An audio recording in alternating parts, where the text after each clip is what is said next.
please. Maeve breaks off as Solomon walks by, brushing past her with his shoulder before examining the elevator with a fault-finding eye. Not daring to speak again, the young woman makes a gesture of invitation and steps onto the platform herself. No sooner have you stepped into the elevator than a short metallic clang comes from somewhere above you. Are we going to drop down an elevator again?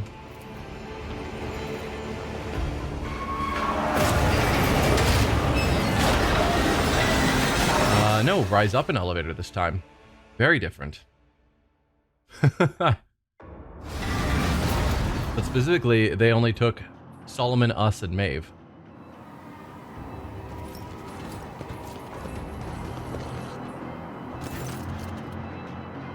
I hope you enjoyed my bloodthirsty menagerie. You instantly recognize the spiteful voice and the cocky smirk of the fool's mask. The arm that was mauled by the cybermastiff at their first meeting hangs limply. He has not even bothered to bandage it. There's a gunshot wound in his shoulder, surrounded by singed threads. His garish outfit is soaked with blood. And he's just done nothing to try and fix it. I do see the ritual circle in blood here, which is problematic. Still acting the buffoon. Some people never learn. Solomon gestures behind his back to the cybermastiff, sending him off on a circuit along the wall. A pulsing light draws your attention. Against the far wall, an old man stands behind an ominous-looking altar.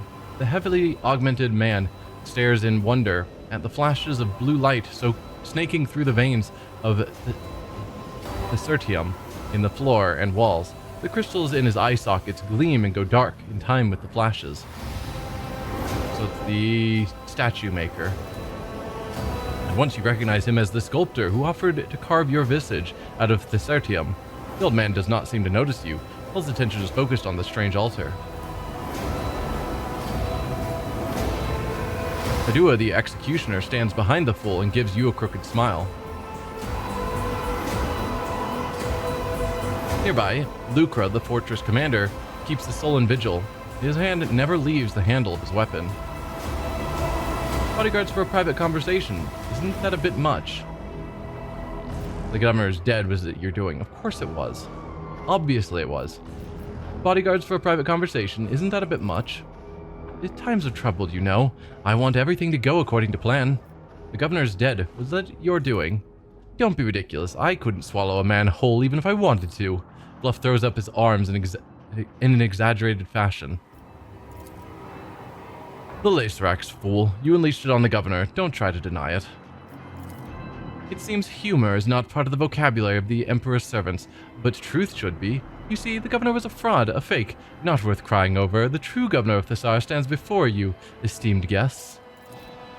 Dane, come on, don't say things like that. It's not right, it's... Shut up, you idiot. You can't even do as you're told. The fool tosses a look of utter contempt at Maeve.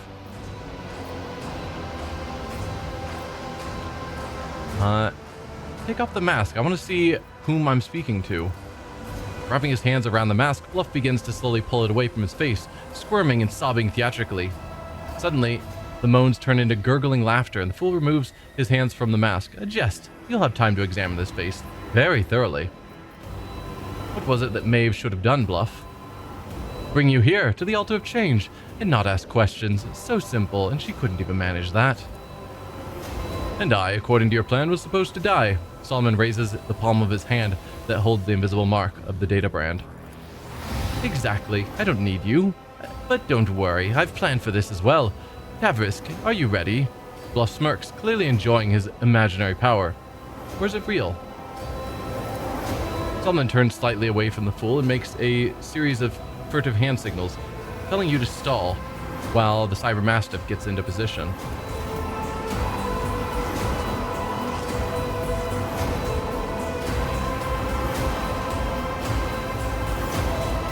The preparations are complete, my lord. Barely able to take his eyes off the dark altar, the sculptor hobbles toward the edge of the balcony. Thessar is not your homeworld, is that right? If you're the real governor, why bother masquerading as the fool? I suppose the irregularities with the tithe were part of your plan too? Your scribe Gregorius Fault left some intriguing notes behind. In them, he appears to be describing the switching of bodies? Is that part of your plan? What is the altar of change? This is not your homeworld, is that right? I see you've already found me out. That's right, I was born and raised on Idex, the greatest world in all the Imperium. I'll never forget the mix of plasteel and ferrocrete, the glitter of proud spires, and the eternal humiliation of my appointment. Why were you sent to Thessara? To serve the Imperium faithfully and honestly. Why else? Our all-knowing administratum benefits if the feudal throne is occupied by someone with an intelligence level higher than a Grox's. A golden shove for all my diligent service on Idex. I packed my bags and came here to govern this backwater. What a joke. If you're the real governor, why bother masquerading as the fool? I've always preferred masks to those mugs. Bluff gestures vaguely at the crowd thronging the square below. Besides, who would take the poor wretched fool seriously? Who would suspect? I found a replacement. Rualdo wanted to play it at power, and I graciously let him. Pity he didn't rule for long. I, on the other hand, had a costume change and took a seat among the spectators. I sharpened my wit. I even began to enjoy it. And all of it for this one day, this exact moment. The elation in his voice sounds almost maniacal. The arbitrator gives you a subtle nod. The cyber mastiff is close enough for a decisive lunge. So I suppose this is where I'm supposed to say something about the weather.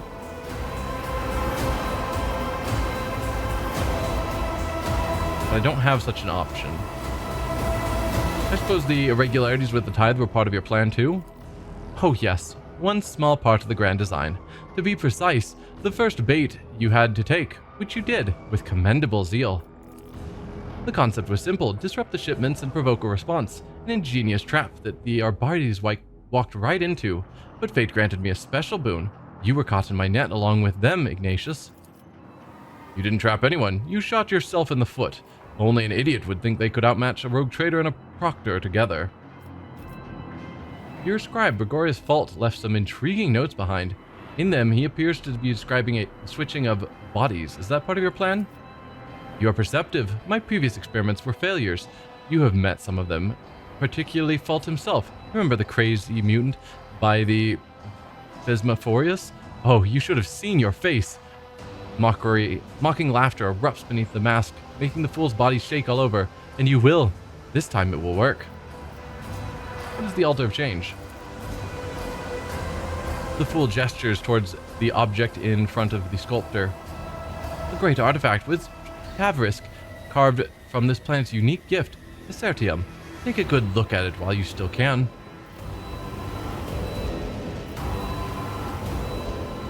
So we could draw our weapon, Governor Fool, or perhaps you're just a madman. Or draw our weapon. Enough talk, I will not listen to another word of this heresy. If you grovel before me, I will be merciful and let Solomon finish you off quickly. The fool chuckles nastily. You have overlooked one small detail. What detail? Talk, you bastard. Solomon raises his voice and takes a step toward Bluff, clearly trying to draw attention to himself and buy Glados some time. Bluff ignores the arbitrator, his gaze fixed on Maeve, more specifically on the necklace on her chest. A lovely piece, isn't it? You see Solomon's hand signal out of the corner of your eye. Glado leaps, but does not reach the fool. The psyker moves at the same time. Flash of light, and everything goes dark.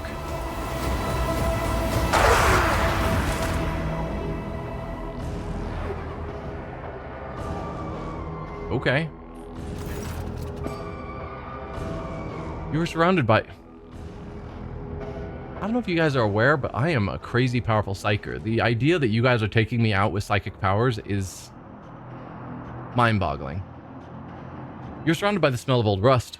The darkness reluctantly retreats. The pain comes first, throbbing in your head, then a metallic taste in your mouth, and finally the feel of the hard floor chafing your stinging cheek. Look around. Maeve's necklace is more than just a pretty bauble, I take it. When I get out of here, you're dead, obviously. Make a deal. Let me out, and you can ask for anything except my death. How dare you attack me? I'm a rogue trader. Let's look around first. You see Bluff through the bars of the cage. The mocking smile on his sinister mask seems to grow even broader. Or is it the trick of the light? Maeve, as white as a sheet, with a dark abrasion on her face, weeps quietly as she stands stock still beside the fool.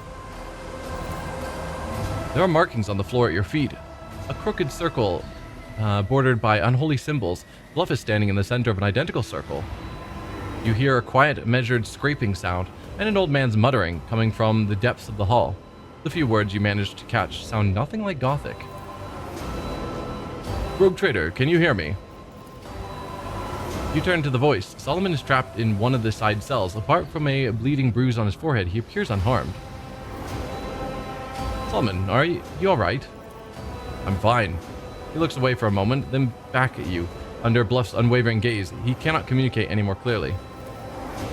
You look over to where Solomon indicated. Glado lies motionless in the middle of the room. Judging by the flickering lumens on his implants, the dog is still alive. Maeve's necklace is more than just a pretty bauble, I take it. Much more. You see, with the right knowledge, the right tools, and some complex rituals, people can transform a simple, dirty blue pebble from the depths of the star into something truly special. However, it is a bit late for you to do anything with that information. When I get out of here, you are dead. Enough chit-chat, Pavrisk began. Begin. The old man with the Thesertium eyes, wheezing rapidly, spews a torrent of unholy words from his toothless mouth, and the markings beneath your cage seem to breathe in, glowing with crimson light. Maeve's gaze leaps from you to Bluff in alarm. Tear-ridden eyes widen as she realizes what's happening. Dane, stop! Her slight form crashes into the fool, pushing him out of the center of the circle. And putting herself in the center, because that's probably bad. Just at the right time for her to be standing there when the switch happens. The world explodes into shards, suffused with a blinding light that burns out your eye sockets, incinerates the air in your lungs, and makes your heart judder in your chest. And finally, darkness descends, impenetrable and absolute, encompassing everything. It cradles you, dissolving everything that was once you, everything that once was. You are bobbing like a boat tossed upon the waves. Colors and sound meld into a cacophony, stirring up nausea in this exhausted body. You blink, then the patches of color fall into place. Or do they? Across from you in the cage, you see a frightened, disoriented face, an expression you have never seen in a mirror. At your feet lies a gaudy mask that has fallen from the fool's face, covering his wrinkled visage with both hands. The ugly and enraged governor of the Tsar rises hastily on trembling legs. Stop staring daggers at you, Raldo shrieks, Caesar! Seize Maeve! The guard takes a heavy step in your direction. Look on his face promises nothing pleasant. Solomon now try to strike back or scramble back. I mean, you would think... I guess I don't know enough about how being a psyker works and whether that body is still the psyker or whether we are psyker if we're in Maeve's body. Like, would whatever this ritual is transplant our ability to be a psyker? Solomon, now! A sweet melodious voice rings out, not yours. Plato, attack! Your head swims, and through the haze, you recognize the figure of a guard coming closer and closer with no sign of stopping. Your gaze sweeps over the room, searching for a way out, for a solution, until somewhere at the periphery of your vision, you notice a streak of scarlet. Is it the Cybermastiff's visor? Visor's lighting up, giving you a chance to run.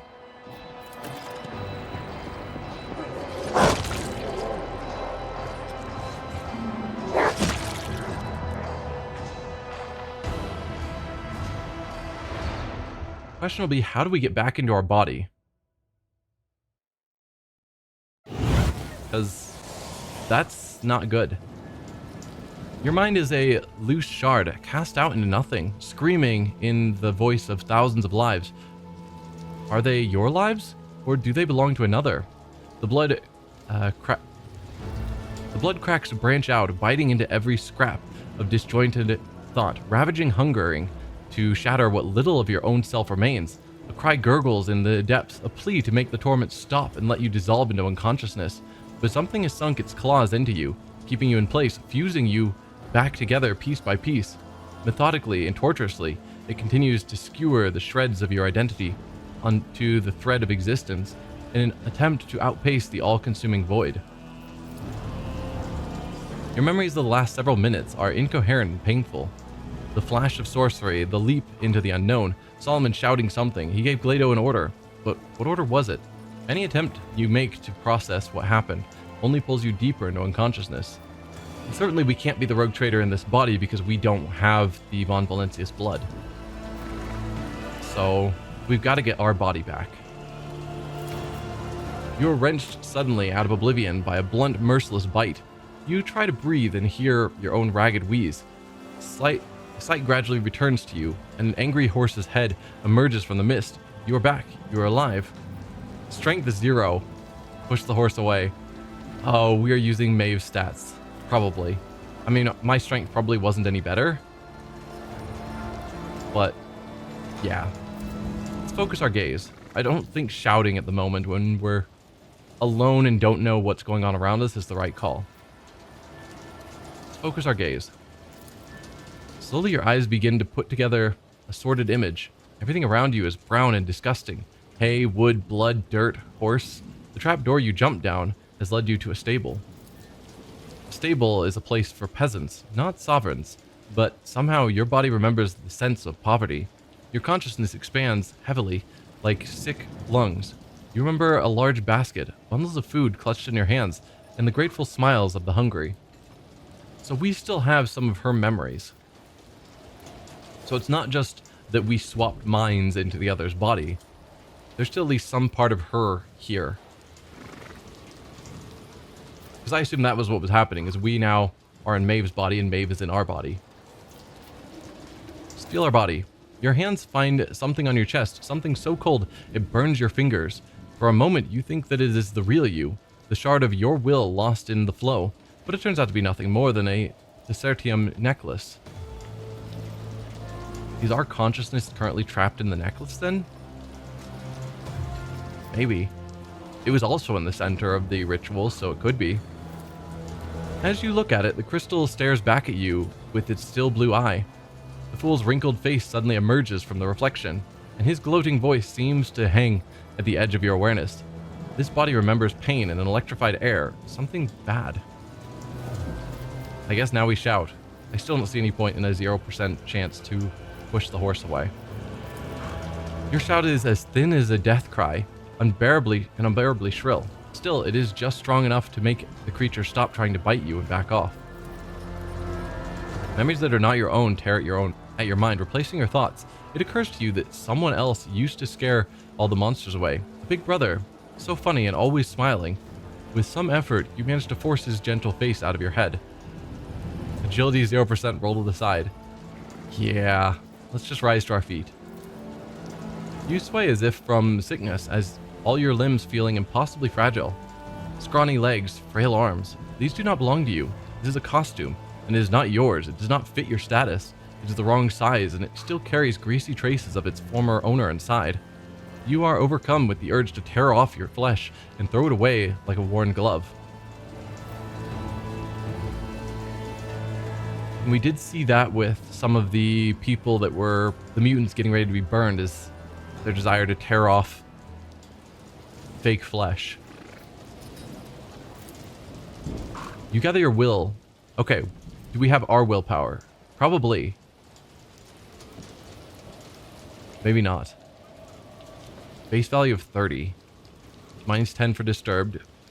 Bonuses for Blessing of St. Cognatius, remembered in prayers, and then a plus 90 for transformation, whatever that means. You gather your will and repress the desire to peel all the skin off. The mad impulse recedes. The memories that linger in this body may yet prove useful. To complete the picture, you have no choice but to look into a nearby water trough. At your reflection, you see familiar features. Some unnatural force has dragged you out of your body and into that of Maeve, Raldo's lady-in-waiting. Now that you have spent some time in this stable, you feel a little more accustomed to your new limbs. But where is your own mortal shell? It's still in the cage.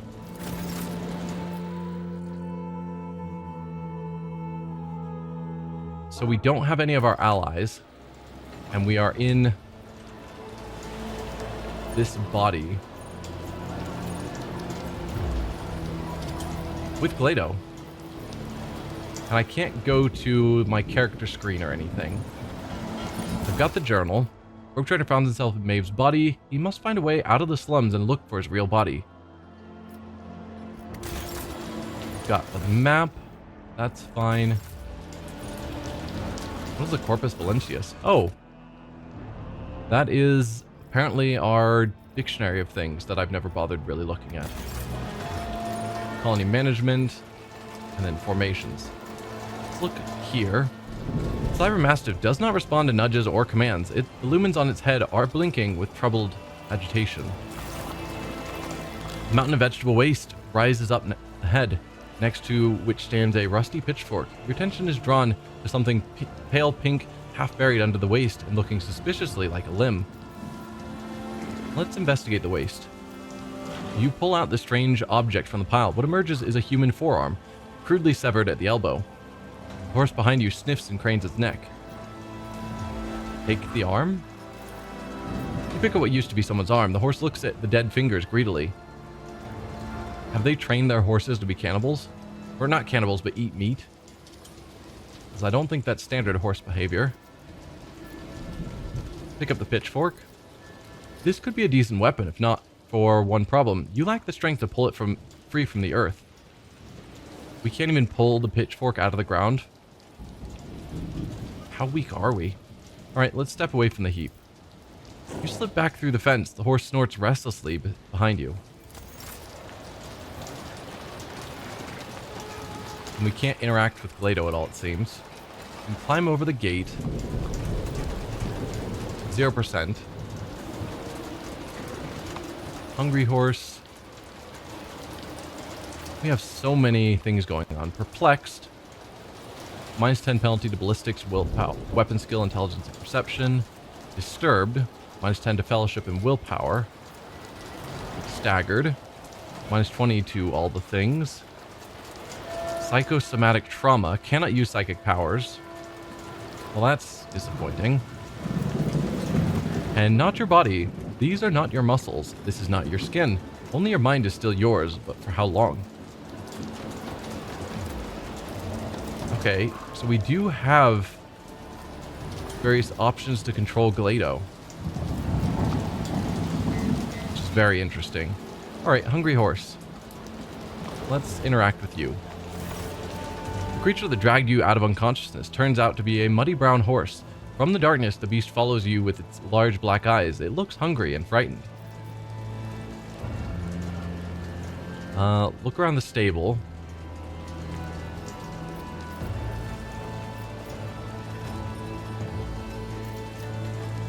Let's look around the stable.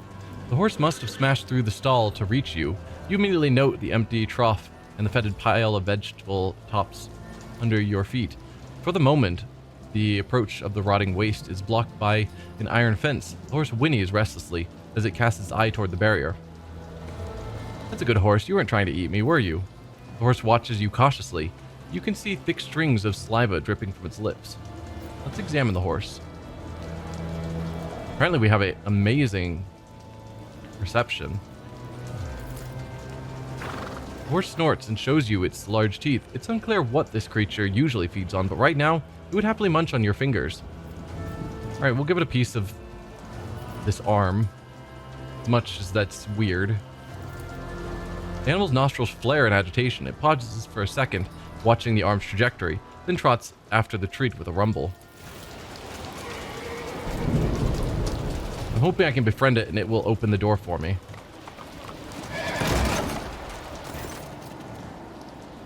Looks like it worked. Snorting frantically, the horse hurls toward the stable door and smashes straight through it. The side of the stable hand standing in the doorway pretends nothing good for you. The man's face is savage, and glinting in his hands is a meat cleaver. Not so noisy anymore, are you, you little wench? I'll skin you alive. 0% strike the stable hand. Agility, 0%, slip past the stable hand. They're giving me a minus 85 on both those checks. That is madness, considering that her skill value is 15 in each. Let's just call for help. You take a deep breath and scream as loud as you can. Your voice rings pitifully. This cry may be your last. You see a new reflection in the blade of the cleaver. There is no way out. At least this foray into the life of Thessarian peasantry has been a short one. An abrupt metallic clang rattles the stable. Something very heavy is coming your way at terrifying speed. I hope it's Glado.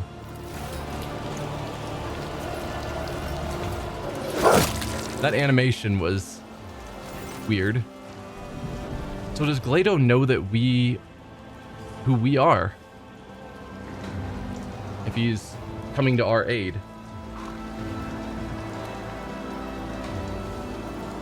The cleaver, raised for a strike, falls from the man's hand as he screams, assailed by a whirlwind of fangs, fur, and metal.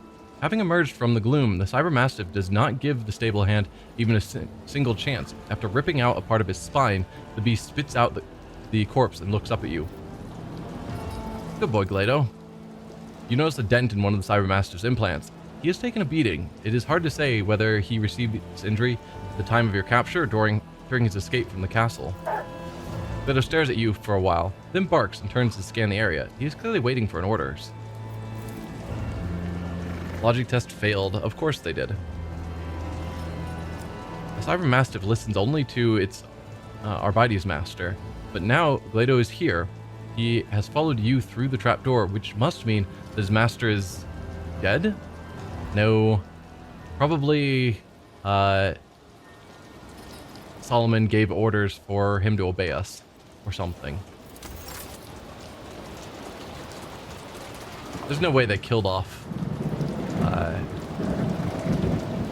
Solomon. I was hoping I could pick up his cleaver. At least give me a weapon.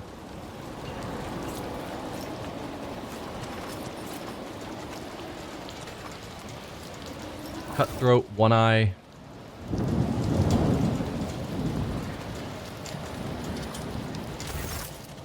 Local inhabitants coming down the slope look hostile in the extreme. The vilest of them is missing an eye, but he makes sure to keep his remaining one fixed on you.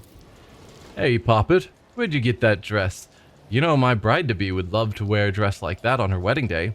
Would you lend it to her? The one-eyed bandit glances at your dirty yet expensive clothes. Something tells you these people would gladly peel the dress off you, right along with your skin. We can at least attempt these.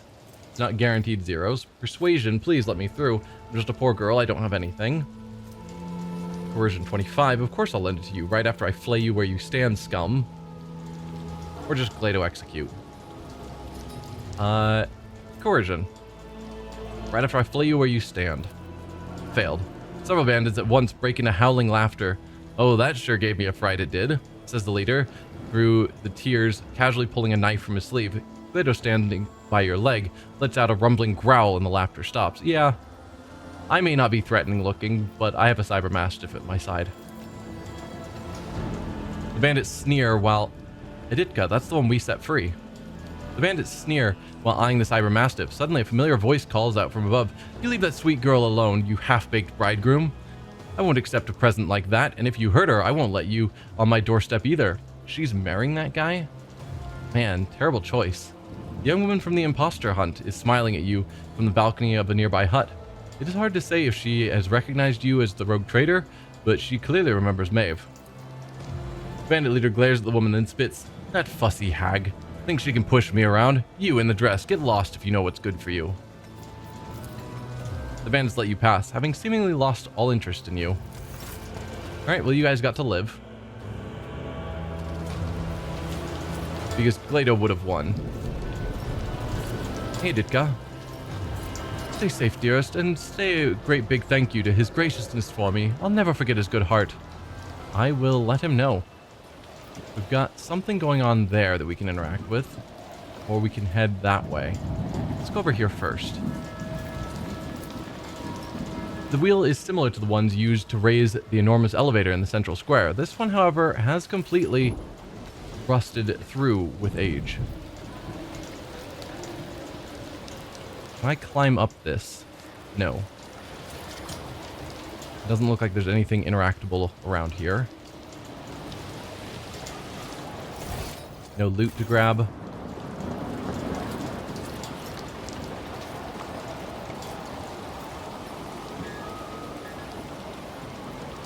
doubt I can get down here. I can get down here. Maybe? Or is it just going to stop me there? No, I can go this way. Okay. The enormous gate is locked fast. Alright, fine. Then let's head up here to the bloated mutant.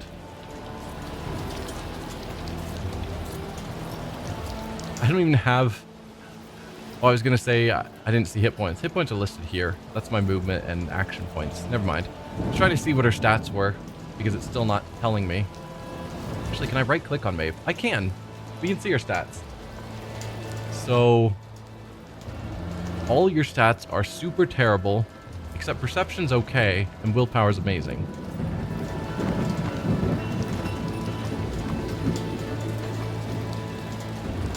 Once the Overseer falls unconscious, the Cybermaster switches to battle mode standby until the end of combat.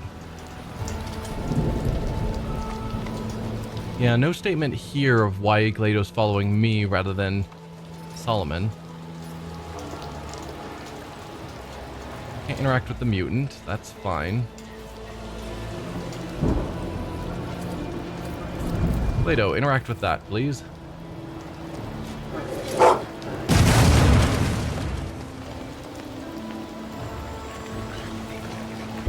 Whap your powdered face, you stupid girl. What if it fell on someone's head? I don't overly care at this moment.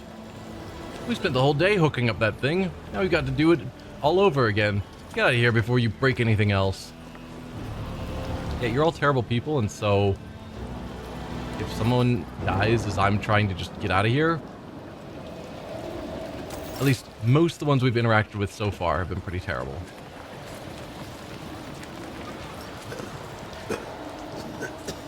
Gaunt servants. Maeve's coming. Maybe she's pinched a few lordly leftovers for us again. No, sorry. Hand's going numb. Maybe today I'll get a quarter ration at least. Ha, right. Half sunk in malodorous mud, the houses, if one can call them that, are packed together like buoys on a plague-stricken body. That is descriptive. Can't get farther back. So we're just heading up here to try and get into the deeper city. To the upper city.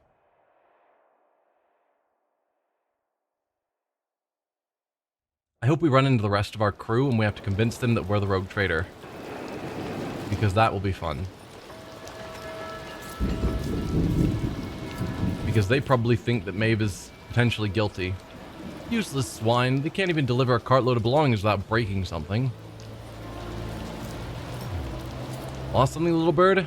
Not your ruler of all stars and expanses by any chance. So we can't go that way.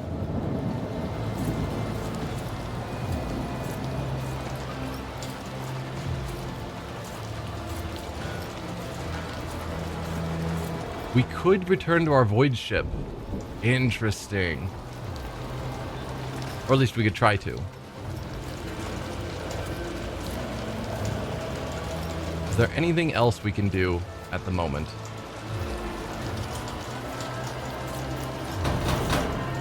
What's that knocking? Maeve, is that you? Hold on, I'll get it.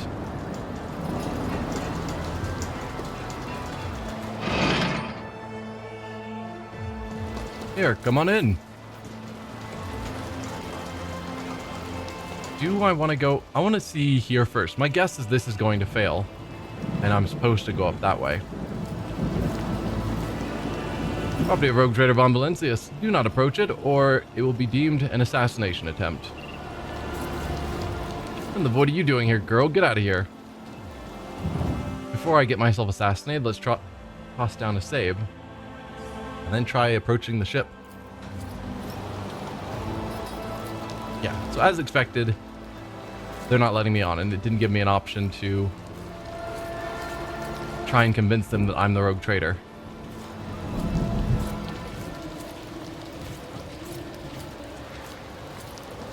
I mean, the fact that GLaDOS following me should convince some people of who I am. Various commoners. Several commoners are talking in a loud whisper. Taking no notice of you, a balding man with a bowl cut is gesturing energetically, his back turned towards you. Never thought a thing like this would happen in my time. A new celestial lord has paid us a visit. They say he descended from the sky on a great bird of iron, then stepped out of its belly clad in golden armor. Any who saw him were blinded by the splendor. That's his anointed for you. Rubbish. I've heard the tale before, and only an idiot would believe it. He's a nobleman like any other, just a more important one. Treats everyone like dirt and pushes people around worse than any of our own nobles do. That's the way it is, isn't it?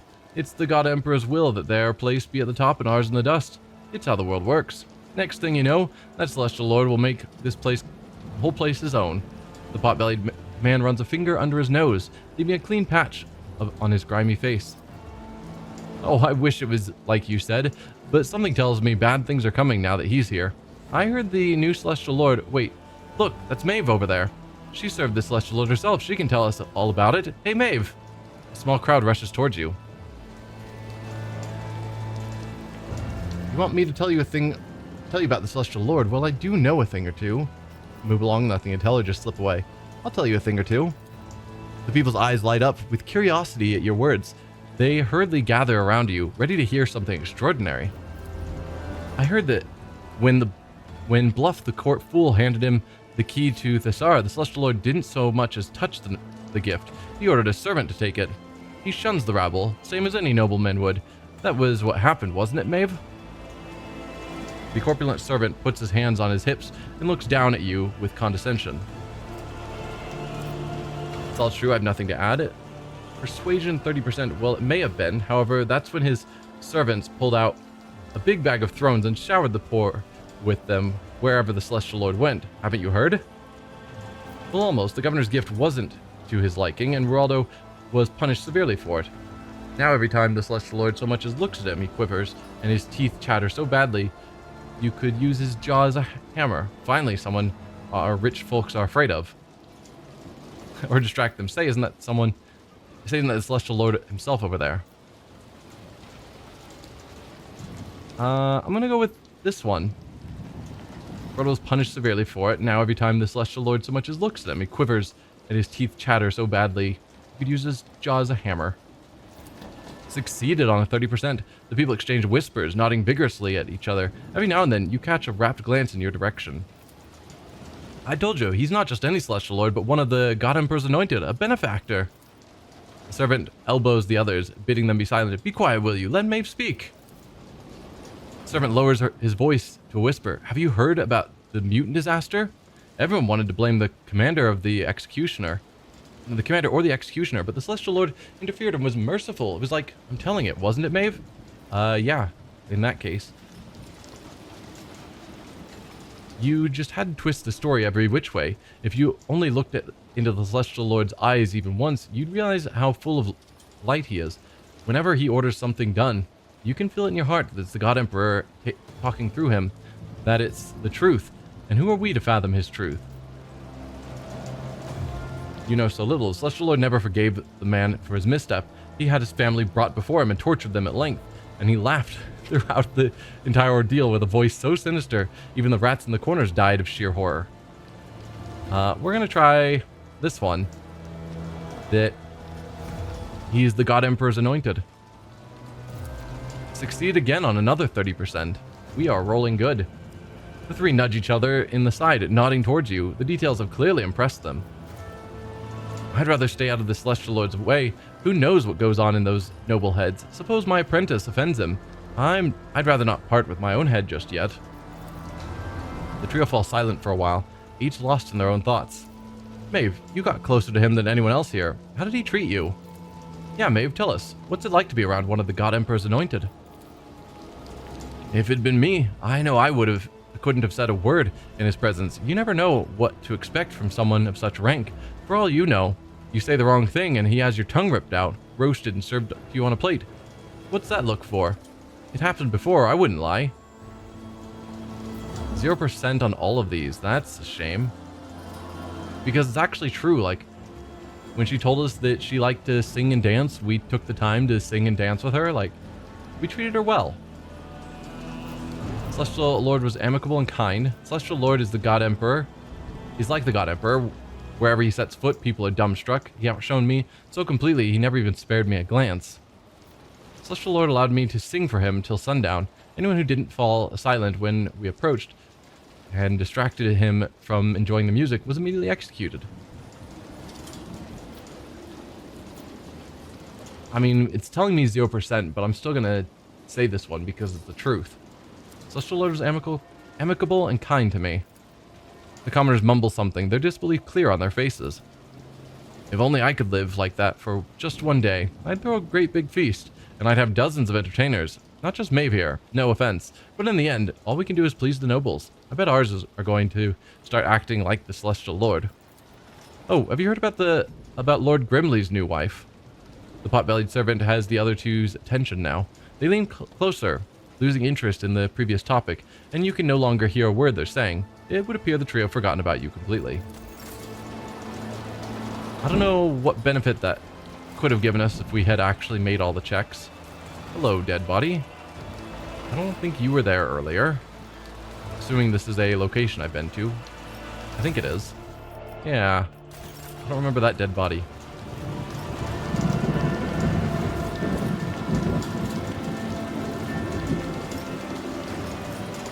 So we can't travel that direction. So it is funneling us the direction we need to move, with everything being blocked off. So we can go up there, and I suspect that's where we're supposed to go. Also, the amount of warp energies floating around is certainly something.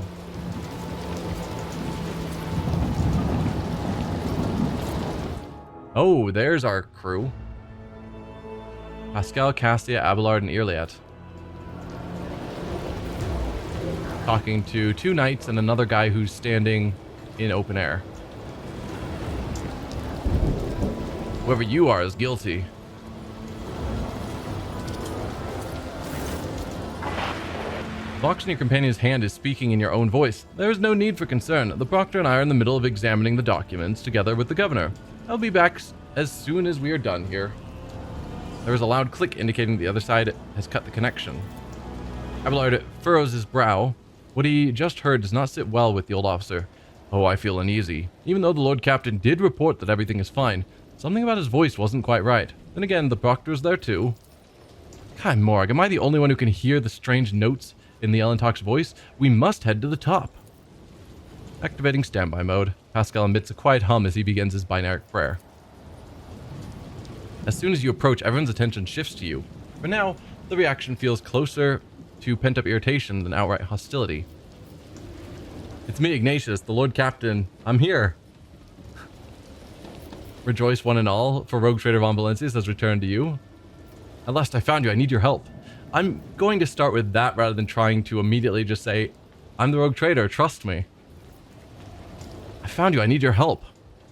They take no notice of you at first, but after a moment, one by one, they turn their gazes to you. Silence falls over the street. I'm hoping Cassia can recognize that we are who we say we are. My dear, were you not the one assigned to watch over the Rogue Trader? Cassia frowns, covering her mouth with her hand. These colors. It is as though they had been copied from those I usually see around the Lord Captain. I've fallen victim of profane sorcery. I need my body back. I am Ignatius von Valencius, heir to Theodore von Valencius, who perished in the course of Kunrad Votvir's treachery. What else must I dredge up from my past to make you believe me? Look, I have Solomon's Cyber Mastiff with me. Would he order his dog to guard some Thessarian chit? Abelard, present me to my retinue. I'm going to start with the first and then hopefully work my way down if it gives me the option. But just letting them know the situation. I've fallen victim to profane sorcery. I need my body back. Your retinue hesitates. Some exchange puzzled glances, while others frown and look at you intently, as if hoping to see obvious signs of sorcery. I'm Ignatius von Valencius, heir to Theodore von Valencius, who perished in the course of Kunrad Votvir's treachery. What else must I dredge up from my past to make you believe me? Abelard scowls. You could have memorized a few facts from the Lord Captain's biography. Are we to play guessing games now? I mean, that's the point of it. You ask me things that certainly wouldn't be in a biography that only I could know. And then that would prove it. Because having me recite things on my own means it's things that I could have memorized. But if you ask me insignificant details that couldn't be learned from anyone else, that only I would know, then that's proof. Look, I've summoned Cyber Mastiff with me. Would he order his dog to guard some Thessarian shit? This statement is potentially true. Cyber Mastiff protocols are difficult to breach and override, much less Pascal casts a gloomy look at his surroundings in a primitive culture such as this. If anything could cause Solomon to be parted from his faithful dog, it would be a threat to the Lord Captain. Abelard, present me to my retinue. Abelard startles. That tone. Seneschal looks you over from head to toe in amazement, but you can see that he is still unsure. We need to get upstairs. Just trust me on this. You will find the rogue trader at the top. Tell the shuttle pilot to take us there. He won't listen to me. The suggestion to stop puzzling over your identity and start acting seems to have had an effect. At least, no one is arguing with you anymore.